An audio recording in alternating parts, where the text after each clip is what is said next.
I had a student who shared the most amazing story not too long ago. She's someone who grew up in a family where it was like that. And so what she explained, that ever since she could remember growing up, after dinner it was massage time. And so it was her and her mother, and I think she had a brother, and herself, and they all took turns massaging each other. And that's the way they lived their life. That's all she knew. In fact, she didn't understand that it wasn't like that until she got a lot older, until she was a teenager, and she saw that that's not how everybody lived. And actually her friends would love to come over to her house to have dinner because they knew what would be coming after dinner as well.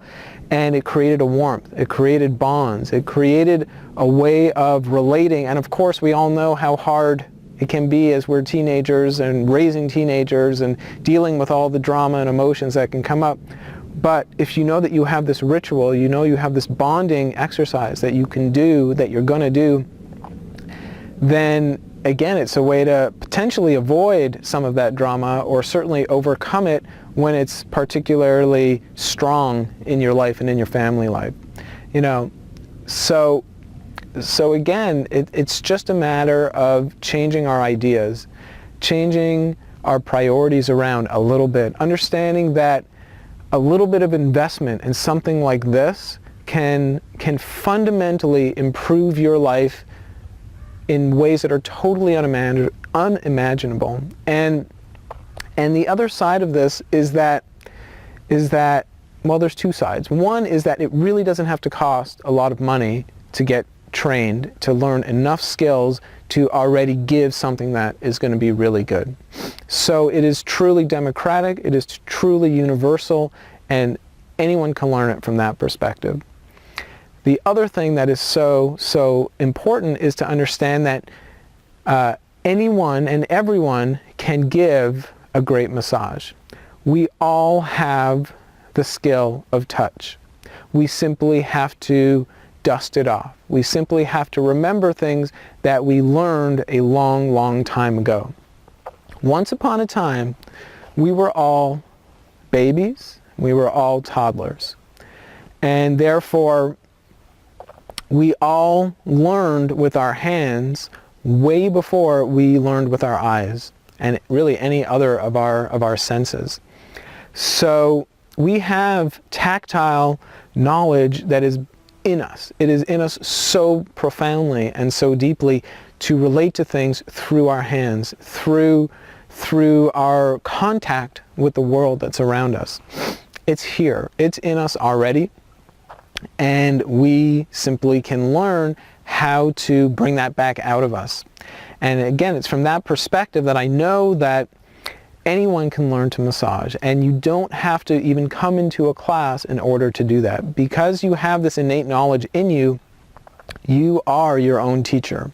And when I teach you how to unlock those skills, how to bring out the teacher within you, then you'll understand that very clearly.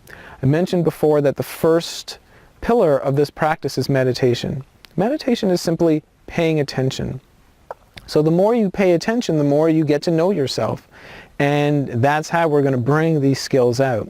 That's how we're going to help train you to come into union and come into contact with your own body, with your hands, and with all the parts of your body that you're going to use to give a massage. And then we have these two other pillars. One of them is called stances, and one of them is called rocking. Stances are the positions that you put yourself in for optimal body mechanics, to know how to put yourself in safe and effective places so that you use your whole body to give a massage. And rocking is the idea that there should be some movement to the massage.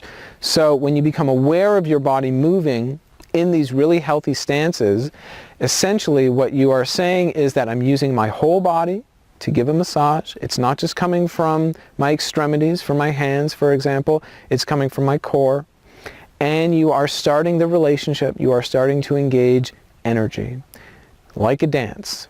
We know that when we dance, we can feel uplifted. We can feel joy. We can feel so happy and so connected with ourselves and with people around us. And it's kind of, this is how you generate your massage dance, is through being more aware of rocking. So these are all things that we can teach ourselves. They're not complicated steps at all. So that finally we're ready to touch. And then I can simply teach you the secrets to giving a great massage. And then from there, you have your partner. And between your internal knowledge of the first three pillars and the way you relate and connect with your partner in that fourth pillar, you will know how to massage, because your partner is your other primary fundamental teacher. So beyond what I teach you, as of course also a teacher, but in person right there in your house, you have two teachers, yourself and your partner.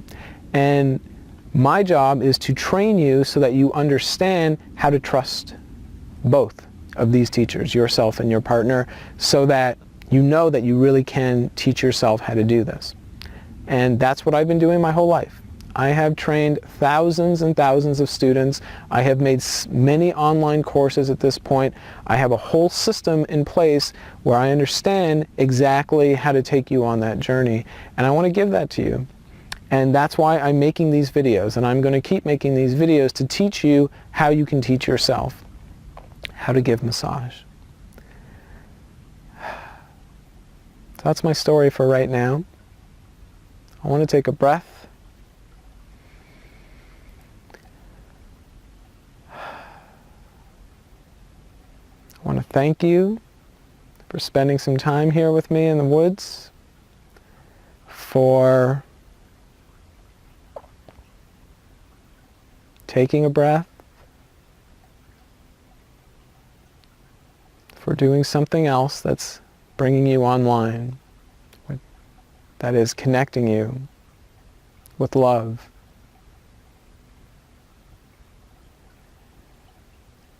With all that we are.